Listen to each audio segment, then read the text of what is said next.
கிறிஸ்தவ வாழ்வின் நுழைவாயில். ரதத்தை நிறுத்தச் சொன்னான். அப்பொழுது பிலிப்பும் மந்திரியும் ஆகிய இருவரும் தண்ணீரில் இறங்கினார்கள். பிலிப்பு அவனுக்கு ஞான ஸ்நானம் கொடுத்தான். அவர்கள் தண்ணீரிலிருந்து கரையேறின பொழுது கர்த்தருடைய ஆவியானவர் பிலிப்பை கொண்டு போய்விட்டார். மந்திரி அப்புறம் அவனை காணாமல் சந்தோஷத்தோடு தன் வழியே போனான். பிலிப்பு ஆசோத்திலே காணப்பட்டு அவ்விடத்திலிருந்து பிரயாணம் பண்ணி செசரியாவுக்கு வருகிற வரையில் சகல பட்டணங்களிலும் சுவிசேஷத்தை பிரசங்கித்து கொண்டு வந்தான். அப்போஸ்தலர் 8:38-39-40.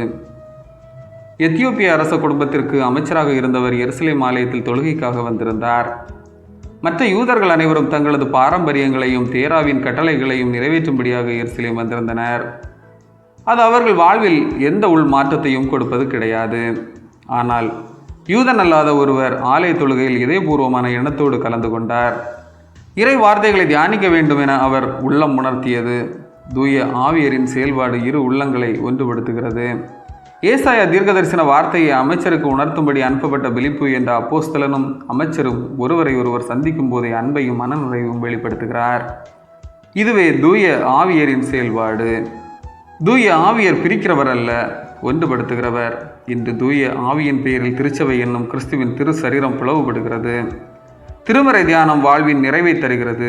திருமறை வசனங்களின் அர்த்தம் புரிகிற போது அதுவே கிறிஸ்தவ வாழ்வின் நுழைவாயிலாக அமைகிறது. ஆமீன். இந்த நாள் உங்களுக்கு இனிய நாளாக மாறட்டும்.